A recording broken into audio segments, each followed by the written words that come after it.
Yo, what's up, guys? It's LOZA. Today's going to be more of a podcast style video with just this graphic on the screen. This is a screenshot from the Dark Magician Facebook group where Christian has mentioned, the quote, Dark Magician has enough support, said by dumb people, because there is a lot of people who claim, oh, is Dark Magician and Blue Eyes getting support again? And it's like, well, yeah, our decks are tier 47, so we will tend to get some support being the anime guinea pigs as well, the main two kings of the game. But if we look at the support here, Christian's pretty much listed every card in the Dark Magician archetype here and tiered it from 1 to 5. And honestly, I think a lot of the placings here are quite generous. So if we look at the tier list, we've only got 1, 2, 3, 4, 5 cards that are even considered tier 1 and would be, say, like a 3 of or a 2 of in the list. And even amongst those cards, you'll notice they can be quite terrible cards on their own. So let's get into tier 1, and then as we move down the list, the video will become longer. So let's just talk about the cards everyone's here for first. Dragoon. It's easy to put Dragoon at tier 0 or tier 1 at the top in a Dark Magician deck. A Dark Magician tier list. We all know this. I think Christian's absolutely right. It's the strongest card in the archetype, and by far it exceeds anything else. It always will. Any fusion we get past this doesn't matter, because Dragoon's better. We've had Master of Chaos come out, we've had Dark Magician, this Dragon Knight guy thing come out. It just doesn't matter, because we have Dragoon, and it's easier to summon than these two, and still better. It's ridiculous. Let's not harp on about Dragoon, though. We all know how good Dragoon is. Let's talk about Illusion of Chaos for a quick moment. Illusion of Chaos and Souls is a great engine in other decks, unfortunately, but in our deck, it's okay as well. I wish it worked better in our deck than it does in Spirals. For some reason, Spirals can abuse these cards way better than us, which is just dumb. Like, we should be able to use them, but that's a Konami moment right there. Anyway, Magician Souls can just be a bad card sometimes, though, because let's say I open Magician Souls and 4 hand traps. Like, what am I doing? Summoning a vanilla and passing? Absolutely not. Without a Link 1, this card kind of sucks. Rod's kind of in the same boat. Rod with 4 hand traps, right? Normal summon Rod, what do you do from there? Any card you search doesn't give you anything to do. So, once again, Rod suffers from DM not having a Link 1. And now we'll get to Soul Servant. Once again in Tier 1. This card, Soul Servant, can be moved all the way to Tier 5 if you open up Soul Servant with 5 hand traps or 5, non-DM related cards. So, a lot of these cards here suffer from the sickness of I don't have any friends. Let's call it the I don't have any friends sickness or syndrome. If Rod, Souls, Soul Servant, or even Illusion of Chaos to some extent don't have any friends to do anything with, these cards are basically bricks in the hand. So a lot of these cards could even be considered tier 4 or 5, depending on the hand. I would absolutely say Soul Servant's the best spell we have in the deck.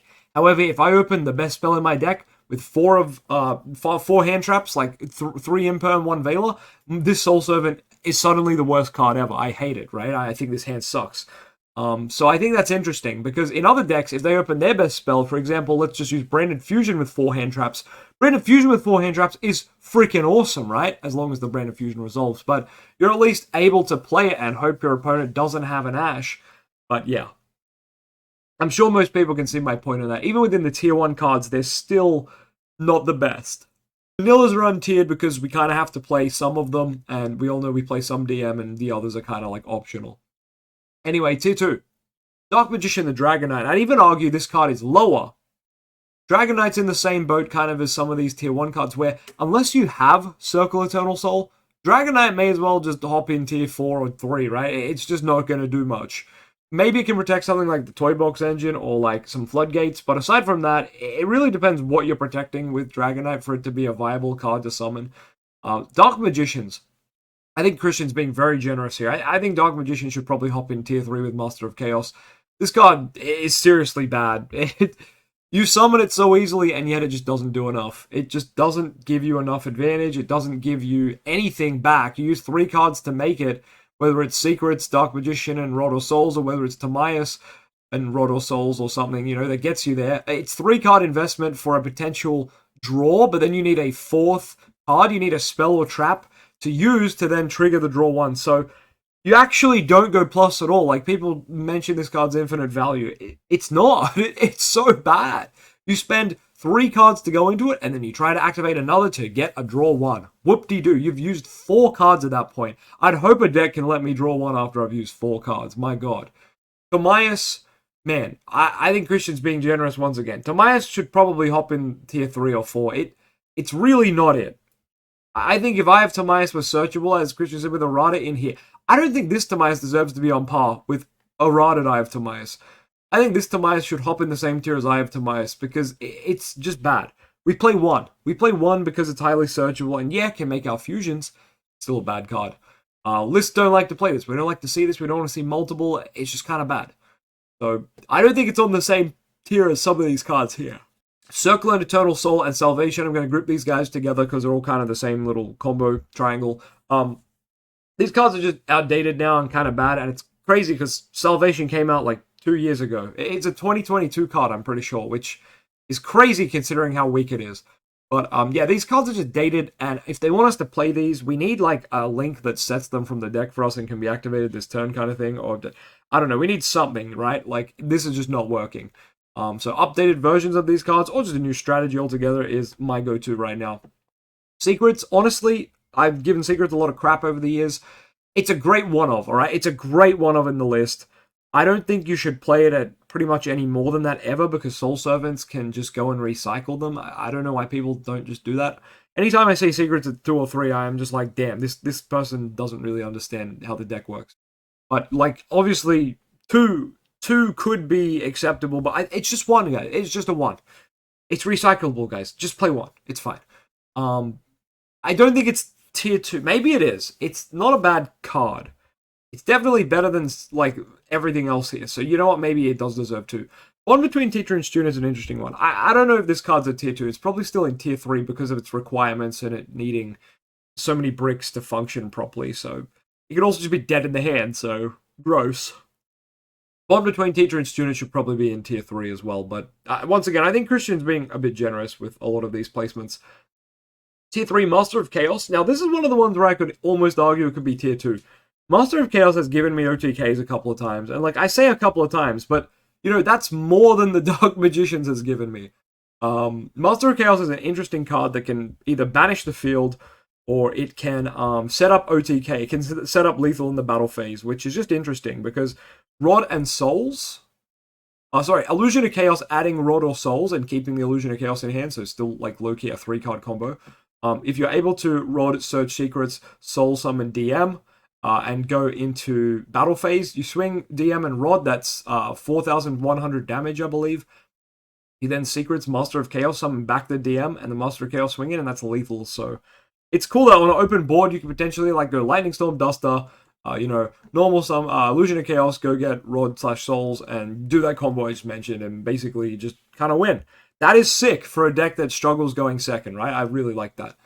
Does it happen often? No. But is it good to know that? Absolutely, you should know these combos. These combos really help when you're in a grind game or when you've just, somehow outed your opponent's board. Now you're like, oh, how do I find maximum damage/lethal?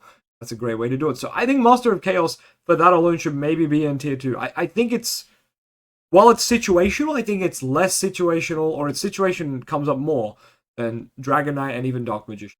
But that's just me, maybe. Magician of Chaos, the Ritual. I think these cards are good. They're just bricky and hard to summon. So this card basically is meant to replace the vanilla Dark Magician, but you still kind of need to play the vanilla. So I think if they made this card a bit better, we would just be replacing the vanilla with this, and our life would be a lot better because this card's kind of cracked. Magic Reaver, this is a generous placement. I think this card should be in tier 4. This card is really bad. I've tried it on multiple occasions thinking, you know what, it's not that bad. It is. It's really bad. Illusion Magic, tier 3. Probably generous again. I don't think this should be here. It sometimes has a niche use.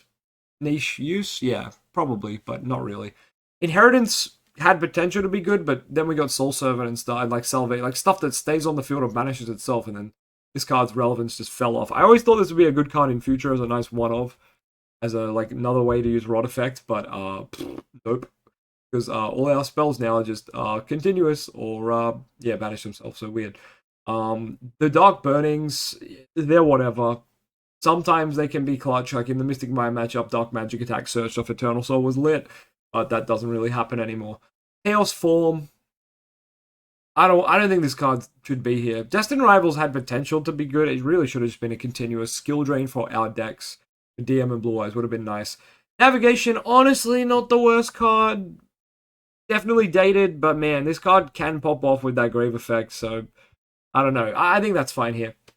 Combination, probably tier 4, just because it just never happens, guys. It's just bad. Like, if I looked at the cards in tier 3, how often do I use any of these cards compared to themselves? I'm definitely using Master of Chaos's effect and, like, play more than everything else here. So that's one reason I think this card should be over here. And Dragon Knight and Dark Magicians come up that little that they should probably be over here, in my opinion. And Bonds probably too. Anyway, tier 4. Bunch of fusions. Tier 4 is a bunch of cards I would comfortably say belong here. No complaints here. Tier 5. Dark Paladin, Dark Flare Knight, some of my faves, but you know, that's true, that's where they should be. A bunch of the cards like Chronicle cards, Skill Dark Magician, Dark Sage, Dark Magic Curtain. Yeah, it's a lot of... Tome, actually. Dark Magic Formula, this shouldn't be here. Christian, this card wins me games in time. Formula should unironically be in tier 2. Because Formula sees more play than everything here. I guarantee you that Chronicle Magician should probably be tier... Actually, I think this is too harsh by Christian. Chronicle Magician actually can do things in rank 7 strategies and stuff. It's not as bad as Chronicle Sork. Sork is definitely worse. Chronicle Magician should probably be in tier 4, maybe even tier 3. I would say, yeah, tier 3. If we've got stuff like Master of Chaos in tier 3, I think Chronicle's maybe 3 or 4 for sure. But Formula, definitely going over to tier 2. Simply being able to win in time. A card that can do that is always a relevant card. Yeah, is it good all the time? No. But the potential to win a game with it is silly. Like, it's silly that it's a tier 5 card that you can win a game with. So I would say it bumps it up to at least tier 3 or 2. But everything else here is pretty much unplayable garbage. Tier 4 is kind of in the same category. There's some awesome cards in here that I love, but they're just not good. Expanded, Amulet Dragon, Dark Cavalry, Dark Magician Girl, Dragon Knight. Cool cards, just really bad. But this is a pretty great summary Christian's made of the Dark Magician archetype. And why we do need new support. Like, the people who think Dark Magician isn't getting new support or shouldn't get new support, like, actual cooked gamers. Like, I don't know what else to say, guys. Like, people can complain about legacy support all they want, but, like, Yubel is a meta deck now because of legacy support, so, like, you know, go suck on that. Dark Magician can definitely be better, maybe even a meta contender like Yubel. Probably not, but I'm happy to go from tier 45 to at least, like, tier 20, you know, that would feel really good. If I could go to locals and with my knowledge of the deck, be able to navigate the meta and, you know, get some wins, maybe even top, that'd be great. I'm sure everyone who plays DM just wants that. We're not expecting to win YCS. We are hoping to make day 2, maybe even get into top cut though. So, yeah, let's see if we can do that in future. Give us that Dark Magician support, Konami, because let's be real. Everything here is pretty tame. The cards we even spoke about that are tier 1, a lot of the time can just do nothing. And I think if you've played the Dark Magician deck, you'll understand what I'm saying. I do get some comments that are very interesting and say that we have too much support and blah, blah, blah, blah, blah. And I just don't think those people have really played the deck. Or if they have, you've played it in, you know, tabletop kitchen. The kitchen tabletop Yu-Gi-Oh, my guy. Like, go out and try to verse the current meta deck with this deck. Then you'll see what we're talking about. Because, you know, I'm versing real people playing real decks. And, you know, normal summon rod doesn't quite cut it when the rest of my hand isn't doing anything. So, yeah, I don't know, a bit of food for thought, but let me know what you think down in the comments. Because, yeah, we need some support, guys. That's about all I can say. If you'd like to read Christian's write-up, he's got a lot to say, and I agree with a lot of what he says. But as I mentioned, some of the placements I think could be different. But that's also my personal experience of playing the deck. Everyone's experience of playing the deck will be a little bit different. But there should be some fundamental things we all, you know, feel the same about. Anyway, alright guys, for our comment section winner from last video, it is the 3 of Eye of Timaeus, deck roast number 72. And the top comment just has to go to Cock the Elf, who has Salamander and Gazelle as his pick, which is just so fitting, isn't it? Now what they've said is Magician's Rod is Verga de Mago in Italian, which in Spanish means literally Magician's Dick. So... I think that's going to be the top comment, guys. Yep, not much more to say. See ya.